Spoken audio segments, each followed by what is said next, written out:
Hello, this is C A Shad Ali. അപ്പൊ C M A ഇന്ററിന് വേണ്ടിയിട്ട് മാത്രമായിട്ടുള്ള ഒരു ക്യുക്ക് റിവിഷൻ, അതായത് കോമ്പോസിഷൻ സ്കീമിന്റെ ക്യുക്ക് റിവിഷൻ, ജസ്റ്റ് പെട്ടെന്ന് നോക്കി പോകാൻ പറ്റുന്ന ഇത് മാത്രം മതി. കോമ്പോസിഷൻ സ്കീം സെറ്റോ ഞാൻ guarantee. Okay, so quick revision ആണ്, പെട്ടെന്ന് തീരും, പെട്ടെന്ന് നമ്മൾ പറഞ്ഞു തീർക്കും. നമ്മളെ കോമ്പോസിഷൻ സ്കീമിന്റെ സെക്ഷൻ എന്ന് പറഞ്ഞു കഴിഞ്ഞാൽ സെക്ഷൻ 10 ആണ്.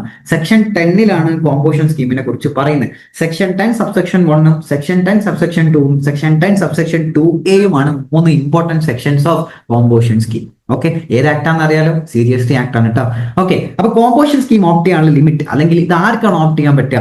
കോമ്പോസിഷൻ സ്കീം ഓപ്റ്റ് ചെയ്യാൻ പറ്റുന്നത് നിങ്ങളുടെ സ്റ്റേറ്റ് സ്പെഷ്യൽ കാറ്റഗറി സ്റ്റേറ്റ് ആണെങ്കിൽ. സ്പെഷ്യൽ കാറ്റഗറി സ്റ്റേറ്റ് എന്ന് പറഞ്ഞു കഴിഞ്ഞാൽ നിങ്ങൾ ഉസ്മാൻ ടീയിൽ പെട്ട ആളാണെങ്കിൽ, ഉസ്മാൻ ടീയിൽ പെട്ട ആളാണെങ്കിൽ, Usman U for Uttar Pradesh, S for Sikkim, and M for Manipur, Meghalaya, Mizoram, A for Arunachal Pradesh, N for Nagaland, T for Tripura. Usman T. നിങ്ങൾ ഉസ്മാൻ ടിയിൽ പെട്ട ആളാണെന്നുണ്ടെങ്കിൽ നിങ്ങളുടെ ടേൺ ഓവർ 75 ലാഖിന്റെ ഉള്ളിലാണെങ്കിൽ നിങ്ങൾക്ക് എന്ത് ചെയ്യാം? കോമ്പോസിഷൻ സ്കീം ഓപ്റ്റ് ചെയ്യാം. റിമൈനിങ് സ്റ്റേറ്റ് ആണെന്നുണ്ടെങ്കിൽ 1.5 കോടിക്കുള്ളിലാണെങ്കിൽ നിങ്ങൾക്ക് കോമ്പോസിഷൻ സ്കീം ഓപ്റ്റ് ചെയ്യാം. ക്വസ്റ്റ്യൻ കിട്ടുമ്പോൾ ഏത് സ്റ്റേറ്റ് ആണ് നോക്കുക എന്നുള്ളത് വെരി ഇമ്പോർട്ടന്റ് ആണ്. നിങ്ങളെ കൺഫ്യൂസ് ചെയ്യാൻ വേണ്ടി ഉത്തരാഖണ്ഡ്, സിക്കിം എന്നൊക്കെ തരും. അപ്പൊ 75 ലാഖാണ് ലിമിറ്റ്. ഇനി കോമ്പോസിഷൻ സ്കീമിന്റെ ടേൺ ഓവർ, അതായത് ഈ ടേൺ ഓവർ 1.75 കാൽക്കുലേറ്റ് ചെയ്യുന്നത് എങ്ങനെയാ? എല്ലാ സപ്ലൈസും കൂട്ടണം, ഓൾ ടാക്സബിൾ സപ്ലൈസ് കൂട്ടണം, എക്സം സപ്ലൈസും കൂട്ടണം. അതേപോലെ തന്നെ എക്സം സപ്ലൈ എന്ന് പറയുമ്പോൾ എല്ലാം കൂടെ ഇൻക്ലൂഡിംഗ് നോൺ ടാക്സബിൾ സപ്ലൈ അടക്കം എന്ത് ചെയ്യണം? കൂട്ടണം. ഇൻവേർട്ട് സപ്ലൈ അണ്ടർ RCM എടുക്കൂല, കാരണം ഇൻവേർട്ട് സപ്ലൈ അല്ലേ, പർച്ചേസ് അല്ലേ. പർച്ചേസ് എങ്ങനെ ടേൺ ഓവറിൽ എടുക്കൂല. GST-കളൊന്നും കൂട്ടൂല. ഇനി എക്സം സപ്ലൈ എടുക്കുമ്പോൾ ഒരു കാര്യം നിങ്ങൾ ശ്രദ്ധിക്കണം. എക്സം സപ്ലൈയിൽ എന്തെടുക്കാൻ പാടില്ല? ലോൺസ് ആൻഡ് അഡ്വാൻസസ് കൊടുത്തിട്ട് കിട്ടുന്ന സാധനം, അതായത് ഇൻട്രസ്റ്റ് എടുക്കാൻ പാടില്ല എക്സം സപ്ലൈ. ഇത് മാത്രം നിങ്ങൾ ശ്രദ്ധിച്ചാൽ മതി. ബാക്കി എല്ലാതും എന്ത് ചെയ്യും? അഗ്രിഗേറ്റ് ടേൺ ഓവർ കാൽക്കുലേഷനിൽ നമ്മൾ കൂട്ടുന്നതായിരിക്കും. സോ അഗ്രിഗേറ്റ് ടേൺ ഓവർ കാൽക്കുലേഷന്റെ ക്വസ്റ്റ്യൻ വന്നു കഴിഞ്ഞാൽ ഇൻട്രസ്റ്റ് എടുക്കരുത്. ഓൾ ടാക്സബിൾ സപ്ലൈ എടുക്കുക, ഓൾ എക്സം സപ്ലൈ എടുക്കുക. എക്സം സപ്ലൈയിൽ ഇൻട്രസ്റ്റ് എടുക്കേണ്ട ആവശ്യമില്ല. അതേപോലെ RCM-ലുള്ള ഇൻവേർട്ട് സപ്ലൈ എന്ത് ചെയ്യേണ്ട? അഗ്രിഗേറ്റ് ടേൺ ഓവറിൽ എടുക്കൂല. ഇനി കോമ്പോസിഷൻ സ്കീമാർ ഓപ്റ്റ് ചെയ്ത് കഴിഞ്ഞാൽ പാലിക്കേണ്ട, അല്ലെങ്കിൽ ഓപ്റ്റ് ചെയ്യാൻ പറ്റാത്തത് ആർക്കൊക്കെയാ? കോമ്പോസിഷൻ സ്കീം ചില ആൾക്കാർക്ക് എടുക്കാൻ പറ്റൂല. അതാരൊക്കെ? അതായത് സപ്ലൈ ഓഫ് സർവീസിൽ എൻഗേജ് ചെയ്തിട്ട് ആൾക്കാർക്ക് കോമ്പോസിഷൻ സ്കീം എടുക്കാൻ പറ്റില്ല. അതിനർത്ഥം ഗുഡ്സ് ചെയ്യുന്ന ആൾക്കാർക്ക്, സപ്ലൈ ഓഫ് ഗുഡ്സ് ചെയ്യുന്ന ആൾക്കാർക്ക് മാത്രമാണ് കോമ്പോസിഷൻ സ്കീം എടുക്കാൻ പറ്റുക. അയ്യോ, അതെ. അപ്പം other than restaurant services but opt ചെയ്യാൻ പറ്റുന്ന ഒരു കൂട്ടരുണ്ട്. അതാരാ? റെസ്റ്റോറന്റ് സർവീസിലുള്ള ആൾക്കാർക്ക് എന്ത് ചെയ്യാം? കോമ്പോസിഷൻ സ്കീം ഓപ്റ്റ് ചെയ്യാം. അപ്പൊ റെസ്റ്റോറന്റ് സപ്ലൈ ഓഫ് സർവീസ് ചെയ്യുന്ന ആർക്കും കോമ്പോസിഷൻ സ്കീം എടുക്കാൻ പറ്റില്ല, എക്സെപ്റ്റ് ഒരു കൂട്ടർക്ക് പറ്റും. റെസ്റ്റോറന്റ് സർവീസ് ചെയ്യുന്ന ആൾക്കാർക്ക് കോമ്പോസിഷൻ സ്കീം ഓപ്റ്റ് ചെയ്യാം. അതേപോലെ is not engage in making any supply of goods which are not liable to tax. GST-യിൽ ഇല്ലാത്ത ഐറ്റംസ് വിൽക്കുന്ന ആളാവരുത് അയാള്. GST-യിൽ ഇല്ലാത്ത ഐറ്റംസ് വിൽക്കുന്ന ഒരാളാവരുത്. അതേപോലെ ഇന്റർ സ്റ്റേറ്റ് ഔട്ട്വേർഡ് സപ്ലൈ ചെയ്യുന്ന ആളാവരുത്. പുറത്തോട്ട് സാധനം സപ്ലൈ ചെയ്യുന്ന ആളാണെങ്കിൽ അയാൾക്ക് കോമ്പോസിഷൻ സ്കീം എടുക്കാൻ പറ്റൂല. അതേപോലെ ഇ-കൊമേഴ്സ് ഓപ്പറേറ്ററിലൂടെ സാധനങ്ങൾ വിൽക്കുന്ന ഫ്ലിപ്കാർട്ട്, ആമസോൺ തുടങ്ങിയതിലൂടെ സാധനങ്ങൾ വിൽക്കുന്ന ആളാവരുത്. അവർക്കും കോമ്പോസിഷൻ സ്കീം എടുക്കാൻ പറ്റില്ല. അതിന്റെ ലോജിക്ക് എന്തായിരിക്കും? എടാ, ഫ്ലിപ്കാർട്ട്, ആമസോണിലൊക്കെ സാധാരണ സാധനം വിട്ട് കഴിഞ്ഞാൽ ഇന്റർ സ്റ്റേറ്റ് വരൂലേ? തൊട്ട് മുമ്പല്ലേ പറഞ്ഞ ഇന്റർ സ്റ്റേറ്റ് ചെയ്യുന്നവർക്ക് കോമ്പോസിഷൻ പറ്റൂലെന്ന്. പിന്നെ എങ്ങനെയാണ് ഈ ഫ്ലിപ്കാർട്ട്, ആമസോൺ കൂടെ വിൽക്കുക? പറ്റൂല. അപ്പൊ കോമ്പോസിഷൻ സ്കീം എടുത്തുകൊണ്ട് ഇ-കൊമേഴ്സ് ഓപ്പറേറ്ററിലൂടെ സാധനങ്ങൾ വിൽക്കാൻ പറ്റില്ല. ബട്ട് ഒരു എക്സെപ്ഷൻ ഉണ്ട്. നിങ്ങൾക്ക് വേണമെങ്കിൽ വിൽക്കാം വിത്ത് വൺ കണ്ടീഷൻ. എന്താണ് കണ്ടീഷൻ? നിങ്ങൾക്ക് ഇ-കൊമേഴ്സ് ഓപ്പറേറ്ററിലൂടെ എന്ത് ചെയ്യാം? കോമ്പോസിഷൻ എടുത്തിട്ടും സാധനങ്ങൾ വിൽക്കാം വിത്ത് വൺ കണ്ടീഷൻ. എന്തായിരിക്കും condition? Restricting Inter state supply restrict ചെയ്തുകൊണ്ട് വേണമെങ്കിൽ എന്ത് ചെയ്യാം? കോമ്പോസിഷൻ സ്കീം എടുക്കാം. ഓക്കെ, അതായത് വിൽക്കാം, ഇ-കൊമേഴ്സ് ഓപ്പറേറ്ററിൽ വിൽക്കാം. അതേപോലെ ചില പ്രൊഡക്റ്റിന് മാനുഫാക്ചർ ആവാൻ പാടില്ല, ബട്ട് ട്രേഡർ ആണെന്നതിൽ പ്രശ്നമില്ല. അതായത് ഈ പ്രൊഡക്ട്സിന്റെ താഴെ പറഞ്ഞ പ്രൊഡക്ട്സിന്റെ മാനുഫാക്ചർ ആണ് നിങ്ങൾ എന്നുണ്ടെങ്കിൽ നിങ്ങൾക്ക് കോമ്പോസിഷൻ എടുക്കാൻ പറ്റില്ല. പക്ഷേ ട്രേഡർ ആണെങ്കിൽ പറ്റും. ഏതൊക്കെയാണ് product? Ice cream, aerated water, pan masala, tobacco, manufactured tobacco substitutes, fly ash aggregate, fly ash bricks, fly ash blocks, bricks of fossil meals, building bricks, earthen or roofing tiles. ഇത്രയും ഐറ്റംസിന്റെ മാനുഫാക്ചർ ആണ് നിങ്ങൾ എന്നുണ്ടെങ്കിൽ നിങ്ങൾക്ക് കോമ്പോസിഷൻ സ്കീം എടുക്കാൻ പറ്റത്തില്ല. ട്രേഡർ ആണെങ്കിൽ പറ്റും. അതേപോലെ നിങ്ങൾ ഒരു കാഷ്വൽ ടാക്സബിൾ പേഴ്സൺ ആവാൻ പാടില്ല, നോൺ റെസിഡന്റ് ടാക്സബിൾ പേഴ്സൺ ആവാൻ പാടില്ല. അപ്പോഴും കോമ്പോസിഷൻ സ്കീം എടുക്കാൻ പറ്റത്തില്ല. ഓക്കെ, അപ്പൊ നമ്മൾ പറഞ്ഞ സർവീസ് ചെയ്യുന്നവർക്ക് കോമ്പോസിഷൻ എടുക്കാൻ പറ്റില്ല എന്ന് പറഞ്ഞു. But there is N exception. ഒരു എക്സെപ്ഷൻ പറയാനുണ്ട്. അതായത് നിങ്ങൾ ഗുഡ്സിന്റെ കൂടെ കുറച്ച് സർവീസ് ചെയ്താലും പ്രശ്നമൊന്നുമില്ല, കോമ്പോസിഷൻ എടുക്കുന്നില്ല. അതായത് ഞാൻ ഒരു മൊബൈൽ ആക്സസറി വിൽക്കുന്ന ആളാണ്, എനിക്ക് കോമ്പോസിഷൻ എടുക്കാൻ പറ്റുമോ? ഓഫ് കോഴ്സ് പറ്റും. കാരണം എന്താ? ഞാൻ ഗുഡ്സ് അല്ലേ വിൽക്കുന്നേ, ആക്സസറീസ് ഗുഡ്സ് അല്ലേ, മൊബൈലിന്റെ പൗച്ച്, സ്ക്രീൻ ഗാർഡ് തുടങ്ങിയ സാധനങ്ങൾ ഗുഡ്സ് അല്ലേ. കോമ്പോസിഷൻ എടുക്കാൻ പറ്റുമോ? പറ്റും. പക്ഷേ എനിക്ക് അതിന്റെ കൂടെ വളരെ കുറച്ച് വളരെ കുറച്ച് മതി, കുറച്ച് എനിക്ക് സർവീസസ് ചെയ്യാൻ ഭയങ്കര ആഗ്രഹമുണ്ട്. അപ്പൊ സർവീസ് കൂടി ചെയ്യാൻ വേണ്ടിയിട്ട് ഞാൻ തയ്യാറാണെങ്കിൽ അപ്പൊ ഗുഡ്സ് മാത്രമാണെങ്കിൽ അല്ലേ കോമ്പോസിഷൻ പറ്റൂ? സർവീസ് അങ്ങനെ ചെയ്യും പറ്റൂലല്ലോ. അങ്ങനെയാണെങ്കിൽ നിങ്ങൾ ഒഴിവാക്കണ്ടേ കോമ്പോസിഷൻ? വേണ്ട. അതായത് നിങ്ങൾക്ക് ഗുഡ്സിന്റെ കൂടെ കോമ്പോഷൻ എടുത്തുകൊണ്ട് തന്നെ ഗുഡ്സിന്റെ കൂടെ കുറച്ച്, വളരെ കുറച്ച് സപ്ലൈ സർവീസസ് വേണമെങ്കിൽ സപ്ലൈ സർവീസും കൂടി ചെയ്യാം അതിന്റെ കൂടെ. ബട്ട് വാല്യൂ നോട്ട് എക്സീഡ്, ഒരു ലിമിറ്റ് വെച്ചിട്ടുണ്ട്. ആ ലിമിറ്റ് വരെ മാത്രമേ നിങ്ങൾക്ക് കോമ്പോഷൻ സ്കീം അതായത് സർവീസ് കൂടെ ചെയ്യാൻ പറ്റുള്ളൂ. ആ ലിമിറ്റ് എത്രയാ? 10% of turn over in A state or unit in the preceding financial year or 5 lakh whichever is higher. കഴിഞ്ഞ വർഷത്തെ ടേൺ ഓവറിന്റെ 10% അല്ലെങ്കിൽ 5 ലക്ഷമോ whichever is higher വരെ നിങ്ങൾക്ക് എന്ത് ചെയ്യാം? കോമ്പോഷൻ സ്കീമിന്റെ കൂടെ എന്ത് ചെയ്യാം? സർവീസ് കൂടെ ചെയ്യാം. അപ്പൊ ഈ കാൽക്കുലേഷൻ ഇമ്പോർട്ടന്റ് ആണ്. കഴിഞ്ഞ വർഷത്തെ ടേൺ ഓവറിന്റെ 10% or 5 lakh whichever is higher. Okay, സർവീസും കൂടെ ചെയ്യാം. ഓക്കെ, ഇനി ഇവരുടെ റേറ്റ് ഓഫ് ടാക്സ് എങ്ങനെയാണ്? പക്ഷെ ഇവരുടെ കുറച്ച് കണ്ടീഷൻസ് ഉണ്ട്. ആ കണ്ടീഷൻ ആദ്യം പഠിക്കണം. എന്തൊക്കെയാണ് ആ കണ്ടീഷൻസ്? ആ കണ്ടീഷൻ ഇതാണ്. അതായത് a composition tax payer shall not collect any tax from the recipient on supply. റിസീപ്പിന്റെ കയ്യിൽ നിന്ന് ടാക്സ് ഒന്നും കളക്ട് ചെയ്യാൻ പാടില്ല. No shall be entitled to any credit of input tax. Input tax claim ചെയ്യാനും പാടില്ല. കസ്റ്റമറുടെ കയ്യിൽ നിന്ന് ടാക്സ് കളക്ട് ചെയ്യാൻ പാടില്ല. ഞാൻ പർച്ചേസ് ചെയ്യുമ്പോൾ കൊടുത്ത ടാക്സ്, ഇൻപുട്ട് ടാക്സ് എടുക്കാനും ക്രെഡിറ്റ് ക്ലെയിം ചെയ്യാനും പാടില്ല. അങ്ങനെയാണെങ്കിൽ ഗവൺമെന്റിക്ക് എങ്ങനെയാണ് ടാക്സ് കിട്ടുന്നത്? ഗവൺമെന്റിക്ക് എന്ത് ടാക്സ് കിട്ടുന്നത്? ആ സപ്ലയർ തന്നെ, കോമ്പോസിഷൻ സ്കീം ഓപ്റ്റ് ചെയ്ത സപ്ലയർ തന്നെ എന്ത് ചെയ്യണം? ടാക്സ് പേ ചെയ്യണം. കയ്യിൽ നിന്ന് അടക്കേണ്ടി വരും. വേണം? യെസ് വേണം. മാനുഫാക്ചർ ആണെന്നുണ്ടെങ്കിൽ 0.5% of the turn over, total turn ഓവറിന് 0.5% CGSTയും 0.5% SGSTയും പേ ചെയ്യണം മാനുഫാക്ചർ ആണെങ്കിൽ. റെസ്റ്റോറന്റ് സർവീസ് ചെയ്യുന്ന ആളാണെന്നുണ്ടെങ്കിൽ 2.5% ഓഫ് ദി ടേൺ ഓവർ, അതായത് 2.5% CGST, 2.5% SGST of the total turn over. ഇവിടെ ഞാൻ എടുത്തു പറയുന്നത് total turn over. Total turn ഓവറിന്റെ 2.5%. ബട്ട് ഇനി അതർ സപ്ലൈർ, അതായത് ബാക്കി എല്ലാ സപ്ലൈസ്, അതായത് ട്രേഡേഴ്സ് ആണെന്നെങ്കിൽ 0.5% of the turn over of taxable supply, അതായത് ടാക്സബിൾ ടേൺ ഓവർ.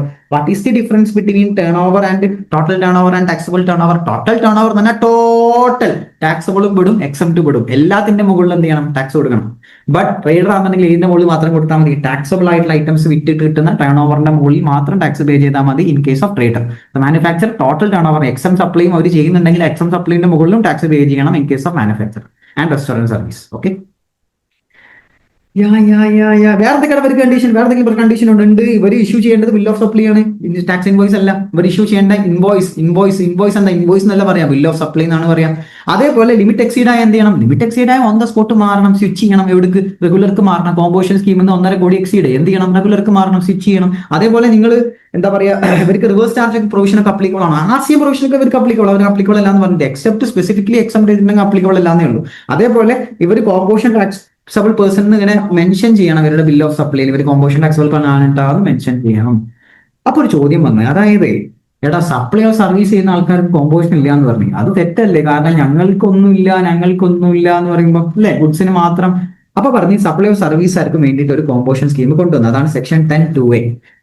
മറ്റേതപ്പോ ഏതായിരുന്നു സെക്ഷൻ 10 സബ്സെക്ഷൻ 1ഉം സബ്സെക്ഷൻ 2ലുമാണ്. സബ്സെക്ഷൻ 2ല് റെസ്ട്രിക്ഷൻസ് ആ പറയുന്നത്, ഓപ്റ്റ് ചെയ്യാൻ പറ്റാത്ത ആർക്കൊക്കെയാണ്. സബ്സെക്ഷൻ 1ലാണ് നമ്മളുടെ നോർമൽ കോമ്പോഷൻ പറയുന്നത്.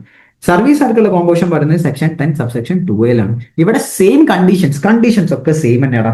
കണ്ടീഷൻസ് ഒക്കെ സെയിം. ബട്ട് ഒറ്റ കാര്യം, അവിടെ 1.5 കോടി 75 എന്നുള്ളതിന് പകരം ഇവിടെ ഒറ്റൊരു ടേൺ ഓവർ ലിമിറ്റ്, അതായത് 50 lakh 50 ലക്ഷത്തിന്റെ ഉള്ളിലാണ് നിങ്ങൾക്ക് ഉണ്ടെങ്കിൽ നിങ്ങൾക്ക് ഓപ്റ്റ് ചെയ്യാം. അതേപോലെ കയ്യിൽ നിന്ന് അടക്കേണ്ട ടാക്സ് 0.5 0.5 ഒന്നുമല്ല, 6% അടക്കണം. അതായത് 3 വെച്ചിട്ട് 6% പേ ചെയ്യാം. അത് വലിയ എമൗണ്ടായി. സാരെങ്കിലും ഇത് ഓപ്റ്റ് ചെയ്യും? ജനറലി ഇല്ല. പ്രാക്ടിക്കലി ഇത് ഓപ്റ്റ് ചെയ്യുന്ന ആൾക്കാർ കുറവാണ്. അപ്പൊ സർവീസ്, ഞാനിപ്പോ എഡ്യൂക്കേഷൻ സെക്ടർ, എഡ്യൂക്കേഷൻ സെക്ടർ അല്ലേ, സ്റ്റഡി ക്യാബിന് രജിസ്ട്രേഷൻ എടുക്കാൻ കോമ്പോഷൻ ഓപ്റ്റ് ചെയ്യാം. ഏത്? ഈ സ്കീം അനുസരിച്ച് ഓപ്റ്റ് ചെയ്യാം. സപ്ലൈ ഓഫ് സർവീസ് 50 ലക്ഷത്തിനുള്ളിലാണ് ടേൺ ഓവർ എന്നുണ്ടെങ്കിൽ ഇതനുസരിച്ച് ഓപ്റ്റ് ചെയ്യാം. 6% എത്രയാണ് ഫീസ് കളക്ട് ചെയ്യുന്നതിന്റെ 6% കയ്യിൽ പേ ചെയ്യുന്ന രീതിയിൽ ചെയ്യേണ്ടി വരും. ഓക്കെ, പിന്നെ ഇനി നമ്മളുടെ തിയറി പെർസ്പെക്റ്റീവ്, അതായത് എങ്ങനെയാണ് കോമ്പോഷൻ സ്കീം ഓപ്റ്റ് ചെയ്യാം? ഓപ്റ്റ് ചെയ്യാൻ ഓൾറെഡി രജിസ്ട്രേഷൻ ഇല്ലാത്ത ആളാണെങ്കിൽ രജിസ്ട്രേഷൻ ഫോമിൽ സബ്മിറ്റ് ചെയ്താൽ മതി. അത് നോർമൽ അപ്ലിക്കേഷൻ ഓഫ് രജിസ്ട്രേഷൻ ഇല്ല, എന്റെ ഫോമാണ് ഫോം GST REG 01, അതിൽ അപ്ലൈ ചെയ്താൽ മതി. അതിലുണ്ട് കോമ്പോഷൻ. അപ്പൊ എന്റെ റെഗുലർ ക്ലാസ്, ഓഫ്ലൈൻ ക്ലാസ് ഒക്കെ അങ്ങനെ കാണിച്ചു കൊടുക്കും. രജിസ്ട്രേഷൻ എടുക്കുന്ന എങ്ങനെ അവിടെ അങ്ങനെ ഓപ്റ്റ് ചെയ്യാം, കോമ്പോഷൻ സ്കീം ഓപ്റ്റ് ചെയ്യാം എന്നുള്ളത് ഇങ്ങനെ കാണിച്ചു കൊടുക്കും, ലൈവായിട്ട് കാണിച്ചു കൊടുക്കും. അതാണ് എന്റെ ഓഫ്ലൈൻ ക്ലാസിന്റെ ഏറ്റവും വലിയ പ്രത്യേകത. ഓക്കെ, ലൈവ് പ്രാക്ടിക്കൽ ആയിട്ടുള്ള സെഷൻ ഒക്കെ ഉണ്ട്. അതായത് റിട്ടേൺ ഫയലിംഗ്, BC രജിസ്ട്രേഷൻ ഒക്കെ കാണിച്ചു കൊടുക്കും. പഠിക്കട്ടെ കുട്ടികൾ. Okay, next. ഇനി അതല്ല, ഓൾറെഡി ഞാൻ രജിസ്റ്റേർഡ് പേഴ്സൺ ആണ്, റെഗുലർ സ്കീമിലാണ്, എനിക്ക് കോമ്പോഷനൊക്കെ സ്വിച്ച് ചെയ്യണം. പറ്റും. ഏത് ഫോം ഫില്ല് ചെയ്യേണ്ടത്? CMB02. MCQ ഇമ്പോർട്ടന്റ് ആണ്. MCQ, അതായത് റെഗുലർ സ്കീമിൽ രജിസ്ട്രേഷൻ ഉണ്ടായിരുന്ന ഒരാൾക്ക് ഈ കോമ്പോഷനൊക്കെ സ്വിച്ച് ചെയ്യണമെങ്കിൽ ഏത് ഫോം ഫില്ല് ചെയ്യേണ്ടത്? CMB02 എന്നുള്ള ഫോമാണ് ഫില്ല് ചെയ്യേണ്ടത്. ഓക്കെ, അപ്പം എപ്പോഴത് ഫില്ല് ചെയ്യാൻ തോന്നിയ പോലെ ഫില്ല് ചെയ്യാൻ പറ്റും. ഒരു ഫിനാൻഷ്യൽ ഇയർ നടുവ് പോയിട്ട് ഫില്ല് ചെയ്തിട്ട് ഇനി മുതൽ കോമ്പോഷൻ വേണം പറയാൻ പറ്റൂല. എപ്പോഴേ ഫില്ല് ചെയ്യാൻ പറ്റുള്ളൂ? ഒരു ഫിനാൻഷ്യൽ ഇയർ തുടങ്ങുന്നതിന് മുന്നേ തന്നെ ഫില്ല് ചെയ്യണം. അതായത് ബിഗിനിങ് ഓഫ് ഫിനാൻഷ്യൽ ഇയർ തൊട്ടാണ് കോമ്പോഷൻ എഫക്റ്റീവ് ആവുക. ഒരു ഇടയിൽ വെച്ചിട്ട് കോമ്പോഷൻ സ്കീം എടുക്കാൻ പറ്റത്തില്ല. ഓക്കെ, അപ്പം beginning of the financial year തന്നെ എഫക്റ്റീവ് ആവുക. അപ്പൊ അപ്ലൈ ചെയ്യേണ്ടത് അപ്പോഴാണ് ആ ഫിനാൻഷ്യൽ ഇയർ തുടങ്ങുന്നതിന് മുന്നേ തന്നെ അപ്ലൈ ചെയ്തിട്ടുണ്ടായിരിക്കണം. ഇനി വിഡ്രോ ചെയ്യണമെങ്കിലോ, അതായത് 1,75,00,000 ഒക്കെ എക്സീഡ് ആയി, അങ്ങനെയാണെങ്കിൽ വിഡ്രോ ചെയ്യണം വിത്തിൻ 7 ഡേയ്സിനുള്ളിൽ വിഡ്രോ ചെയ്യണം. നമ്മൾ ഫോം ഫില്ല് ചെയ്യേണ്ടത് CMB04. ഇതും ഇമ്പോർട്ടന്റ് ആണ്, MCQ. വിഡ്രോ ചെയ്യാൻ വേണ്ടി ഏത് ഫോം ഫില്ല് ചെയ്യേണ്ടത്? അപ്പൊ സ്വമേധയാ വിഡ്രോ ചെയ്യണമെങ്കിലും ഏത് ഫോം ഫില്ല് ചെയ്യണം? CMB04 ആണ് ഫില്ല് ചെയ്യേണ്ടത്. ഓക്കെ, പിന്നെ കയ്യിലുണ്ടായിരുന്ന സ്റ്റോക്കിന്റെ ഇൻപുട്ട് എന്ത് ചെയ്യാം? ക്ലെയിം ചെയ്യാം. അതായത് ഒന്ന് ആലോചിച്ച് നോക്കിയേ, കോമ്പോഷൻ സ്കീം ആയിരുന്നു ഞാൻ അപ്പോഴൊന്നും ഇൻപുട്ട് ക്ലെയിം ചെയ്തിട്ടില്ല. ഇല്ലല്ലോ, ഇല്ല. ഞാനിപ്പോ റെഗുലർക്ക് മാറാൻ പോവാണ്, വിഡ്രോ ചെയ്ത് റെഗുലർക്ക് മാറാണ്. എന്റെ കയ്യിൽ കുറേ സ്റ്റോക്ക് ഉണ്ട്.